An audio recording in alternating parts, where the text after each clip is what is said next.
So patient heart attack తో కానీ మిగతా ఇతర హార్ట్ ఫెయిల్యూర్ లో కానీ హాస్పిటల్కి వచ్చినప్పుడు అంత ఎమర్జెన్సీ సర్వీస్ ఇస్తే పేషెంట్ సర్వైవ్ అవుతారు. ఇది క్యాజువాలిటీ అండి. సో ఈ క్యాజువాలిటీ గ్రౌండ్ ఫ్లోర్ లో ఉండటం వల్ల, ఎంట్రన్స్ దగ్గర ఉండటం వల్ల మీకు ఎంత ఉపయోగం అనేది ఇప్పుడు చూపిస్తాము.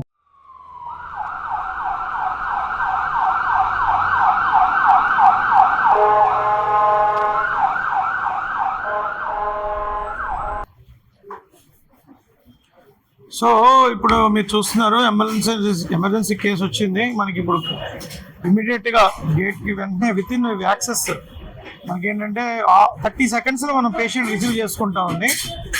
30 సెకండ్స్లో రిసీవ్ చేసుకొని ఇక్కడ మీకు ఇప్పుడు ఇమీడియట్గా సిపిఆర్ చేసుకుంటూ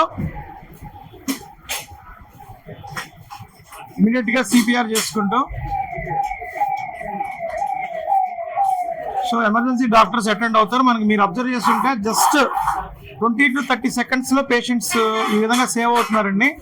ఈ విధంగా కోడ్ బ్లూ అనౌన్స్ చేస్తారు. కోడ్ బ్లూ ఇంటిమేట్ చేసి ఈ విధంగా పేషెంట్ని సేవ్ చేసేదానికి మనం ఈ type of emergency department with in 15 సెకండ్స్లో మనం పేషెంట్ సర్వీస్ ఇవ్వడానికి ట్రై చేస్తున్నాము. సో దీన్ని మనకేంటంటే చెన్నైలో హాస్పిటల్స్ చూసి, హైదరాబాద్లో హాస్పిటల్స్ చూసి, and at the same time US కూడా నేను 3 times విజిట్ చేసి కేజర్ ఫౌండేషన్ అనే హాస్పిటల్లో కూడా చూసి ఎమర్జెన్సీ కేర్ అనేది ఆల్మోస్ట్ రీచ్లో ఉండాలి. ఇప్పుడు డాక్టర్ కళ్యాణ్ గారు ఎమర్జెన్సీ ఇంటిబేట్ చేస్తున్నాం. ఈ సిచ్యువేషన్ మనం ఎవ్రీడే 1 or 2 కేసెస్ సేవ్ చేస్తున్నామండి. ఆల్మోస్ట్ ఈ 3 yearsలో ఆల్మోస్ట్ మనకి ఆల్మోస్ట్ 150 to 200 పేషెంట్స్ దాకా సేవ్ అయ్యారు. సో విత్ ఇన్ మన WHO గైడ్లైన్స్ ప్రకారం హార్ట్ అటాక్ వచ్చిన పేషెంట్ విత్ ఇన్ 5 minutesలో ఈసీజీ తీయాలి. అట్లాగే within door to needle time అని ఉంటుందండి. విత్ ఇన్ 30 minutesలో హార్ట్ అటాక్ ఇంజెక్షన్ కంప్లీట్ చేయాలి. అట్లాగే డోర్ టు బెల్ ఉంటాయంటే emergency angioplasty within 90 minutesలో complete చేయాలి. ఇదైతే కార్డియాక్ అరెస్ట్ పేషెంట్ అయితే ఈ విధంగా ట్రీట్మెంట్ చేసి వెంటనే వెంటిలేటర్ కనెక్ట్ చేస్తున్నాం.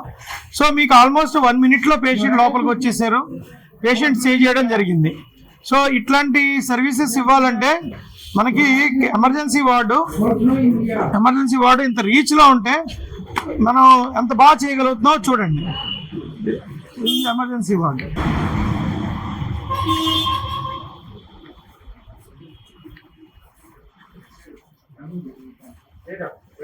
ఇది ఏంటంటే మనకి డ్రిల్ అండి, ఎమర్జెన్సీ సిపిఆర్ డ్రిల్.